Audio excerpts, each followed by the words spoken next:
Okay, y'all. Chapter 2.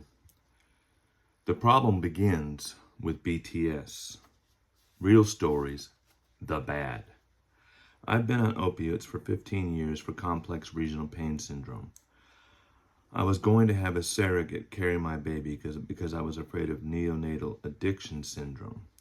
My reproductive endocrinologist encouraged me to get some professional opinions on this, so I discussed it with some of my top maternal fetal medicine specialists in the country.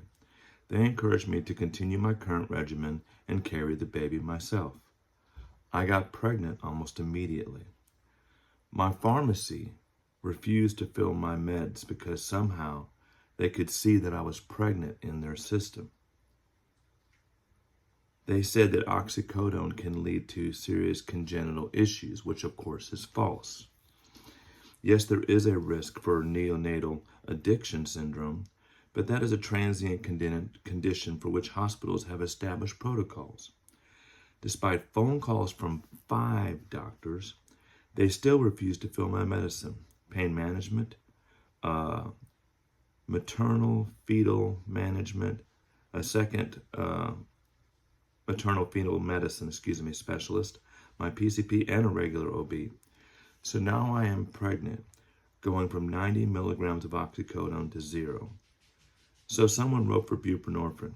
The pharmacist still refused to fill, citing some nonsense related to congenital malformation, lifelong disability risk to the fetus.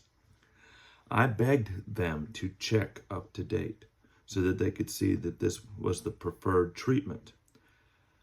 I'm not sure what they expected me to do. But opiate withdrawal can lead to fatal consequences for the fetus, and that's true. Still, he did not listen.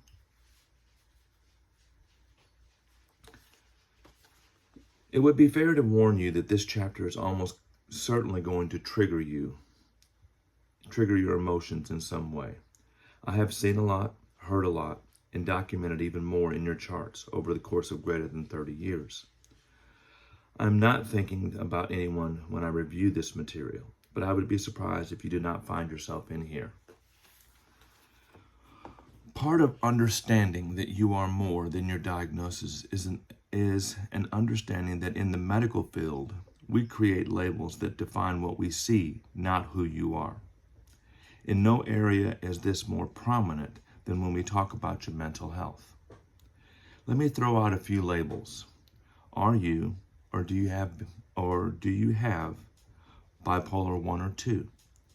Borderline personality disorder, schizophrenia, depression, anxiety, social anxiety, oppositional defiance, ADHD, autism, OCD, obsessive compulsive disorder, conversion disorder, post-traumatic stress disorder, or another one of the thousands of labels we have for anything that makes us less than 100% zippity-doo-dah, happy all the day.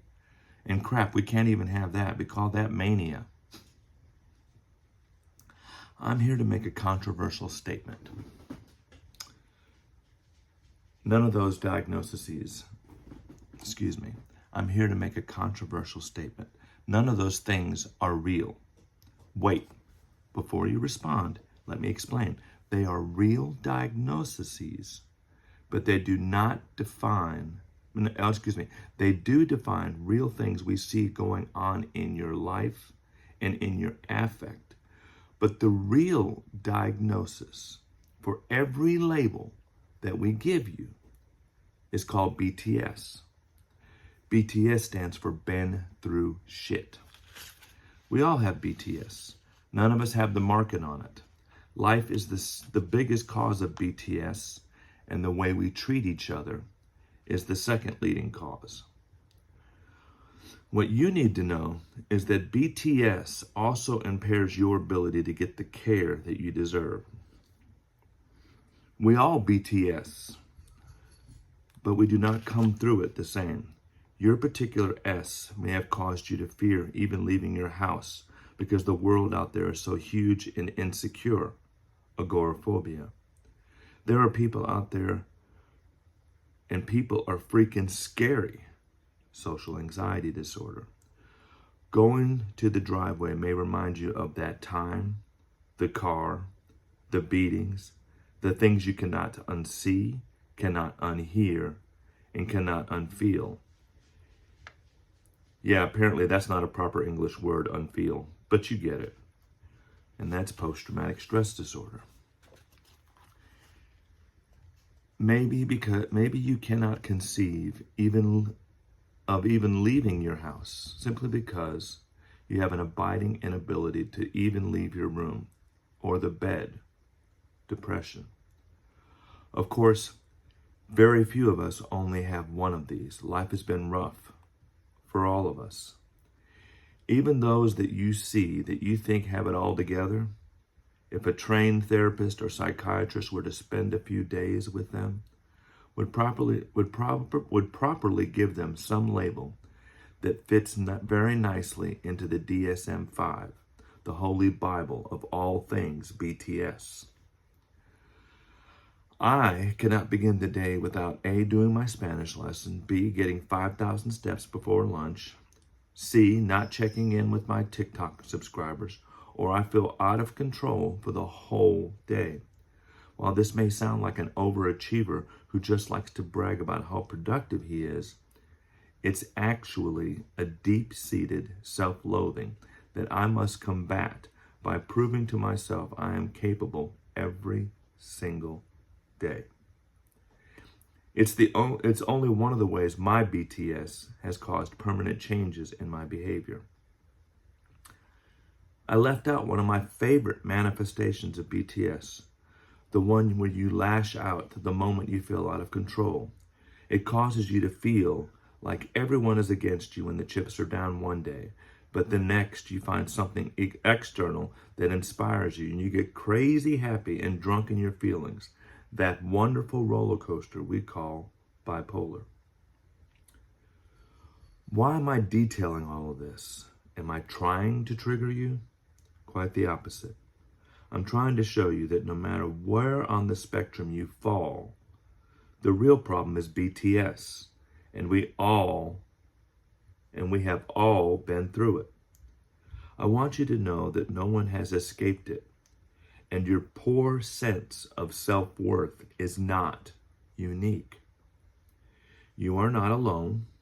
No number of accolades in the world could ever create a sense of positive affirmation of your worth. It will have to come from within. Notice what I said there. I said it will come. But it begins with realizing that your BTS has not damaged you more than me. It has damaged you differently than me. This doesn't mean that you haven't, in fact, experienced way more S than me. Some things may be objectively more broke or less functional than my particular quirks. Yet there is not a single S, that's shit, remember, that decreases your worth. You are still worthy of being loved right where you are. You do not have to change for people to love you.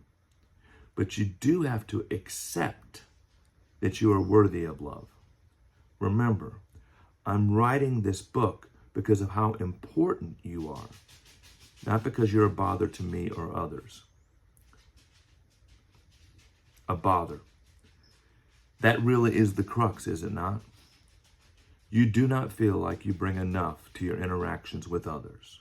All of your S has caused you to feel that you are a drain on others and not worthy of all they have to put up with. It's a lie. You are enough. You are worthy. And the only thing you need to bring into a relationship to make you worth love is spontaneous respiration. And thankfully, God takes care of that for you. Why am I hammering this point home so hard? If you're going to be treated with the respect you deserve by a system that does not inherently recognize the value of an individual, you will need to understand that you have the same intrinsic worth as every other person in the system. I want to press that point further. The system will never see your worth. So when it treats you like you do not exist, refuse to take it personally. This book is about surviving the system we currently have, not the one we hope to create by working together. You may not have the strength to accept this on your own or stand up for the care you deserve. I certainly remember when I did not. I came up bullied, ridiculed, and ignored. One day in my late teens, I snapped, and I radically changed my behavior towards others. However, even this new self-confidence, as others see it, is just a new form of my manifested trauma.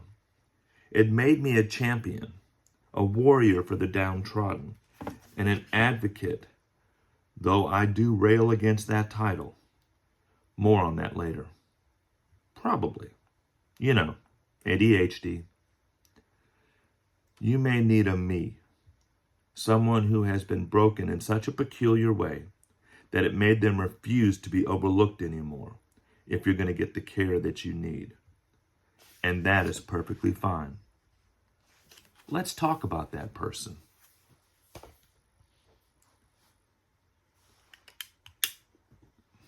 By now, you really should be getting an idea of this being a 117-page love letter. You should consider buying the book because it is the most functional in print format, okay? It's most functional when you can whip it out at a doctor's visit. Go to the parts you highlighted, and by the way, you will highlight. Go to the parts you highlighted and say, I don't think you're supposed to treat me this way. You know what? You're not supposed to treat me this way. And I have these exact questions for you. There'll be a link, as always, below the video so that you can go to PayPal and purchase the book. Remember that this is copyrighted material, that I'm providing it to you to help you, for those that truly can't afford the book or truly can't, or are disabled and can't read the book. But I highly recommend the print form because the print form is what actually allows you to take it and be an advocate for yourself. I love you. No buts.